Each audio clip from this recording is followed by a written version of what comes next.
So you can see looking across, it's just been cut. I've been testing a mower that didn't do such a great job, but anyway, you can see it looks good. But then when I flip down this way, what do you see?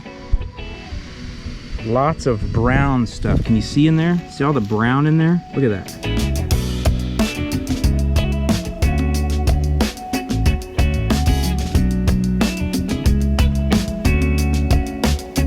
All right, for my friends with St. Augustine grass, I got a quick video for you today, and it's one of these where I'm gonna start getting this question a lot, is how come when I look down into my St. Augustine, when you look across it, it looks good, but when you look down into it directly, why does it have all these brown, dead grass blades? The camera doesn't do it justice, but there's a lot of that down in there. Sorry for all the noise, neighbors are redoing their house, but to understand why this happens or how this is happening, what I have to do is explain to you the growth habit of St. Augustine grass. And the growth habit is it spreads through what are called stolons. So if you have St. Augustine grass, you will see these little runners that creep out into your driveway. See those? Those are stolons. Now they're not supposed to be creeping out here. This is a road to nowhere and actually to a certain death. But normally what happens is these stolons, they're all creeping around in here and interweaving. That's why these grass types are so spongy like this and crunchy like that. But what that does is it knocks out the competition because it just weaves this giant thick mat or net that can help keep weeds out and everything else and let your grass be the dominant species in your lawn. So you start getting towards the end of the season here and they've been spending all of this energy to thicken up, and they're really long now. And so what happens is, let me pull a stolon up and show you, they've gotten real long from lengthening all during the summer. Let me show you what they look like and why you see these brown spots. So this is a stolon I'm pulling up right here. See, this is the business end. That's the very end of it that's spreading across. But let's pull back a little bit. Let's see how long this guy is. I don't know how much I'll be able to get because there's a whole bunch of them in here, but we'll pull this one out as far as we can.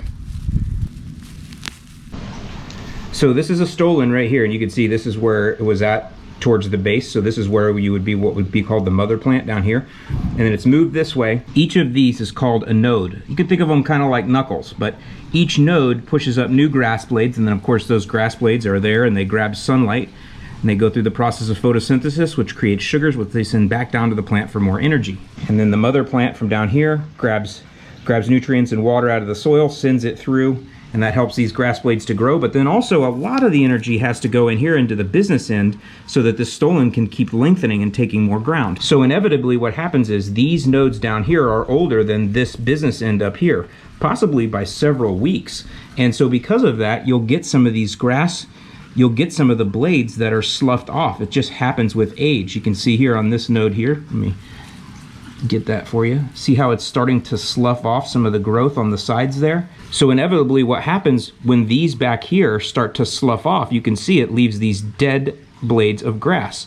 And these back here are even starting to do that. So let me try to illustrate it with a cross section here. Up at the top you see the sources. Those sources were once sinks, and of course this has been cut off, but that stolon goes back quite a long ways, and there'll be several nodes that are now acting as sources. They have roots and they're grabbing nutrients and water from the soil and sending it down the stolon to the sinks. And the sinks are also producing roots, but they're also producing top growth. The sinks in turn are grabbing sunlight and photosynthesizing and producing sugars that they're sending back down to the sources, so the sources can then pull more nutrients and more water out of the soil and send that back up to produce more sinks. As the sinks get older and further away from the business end, they're no longer needed, so those grass blades are sloughed off, they are shed, and those sinks then become sources. And when you see dead stuff in your lawn, it's those sinks transitioning to sources that you're seeing. When you look down into a lawn here where there are probably a few dozen stolons all interwoven in here, because this lawn's been in place since 2005,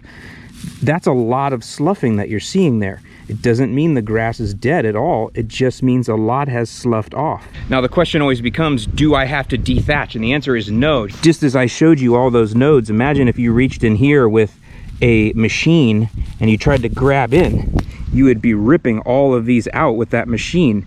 And that's actually killing your grass. By the way, you can see there, see? Sloughing, more sloughing at the end there. But that would kill your grass. You would cut all of these stolons off. So no, you do not dethatch. You just let the grass. It's okay for St. Augustine to get a little spongy. That's its growth habit. That's part of how it keeps choking weeds out. Plenty of water is going to get through. It's not like thatch for those of you that have cool season grass where it can actually choke your roots out. That doesn't happen here. And one of the reasons it won't happen is because of the growth nature of St. Augustine grass. These big old satellite dishes, these big old wide blades of grass, they can grab water and it goes right down through the plant.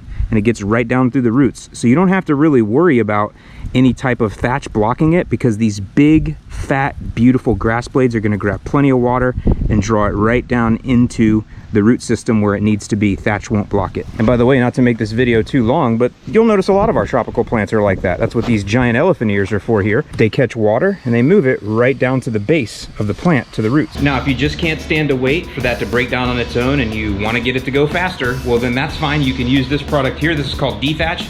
Essentially, this contains molasses, which is a sugar. And what molasses does is it excites the microbes to come up and break down the thatch faster than they normally would, because that's really how the dead grass is broken down, is through microbes. So when you coat it with molasses, which is in the dethatch here, it'll just help that process to work a little bit faster, as well as this also contains humic acid, which also excites the microbes. So, but again, not necessary, but I know that some of you just can't wait, you just want that stuff broken down quicker. This will help spray it on the hottest days. With that, I'm Alan Hain, the Lawn Care Nut. Hope this has been helpful to you, and I'll see you in the lawn.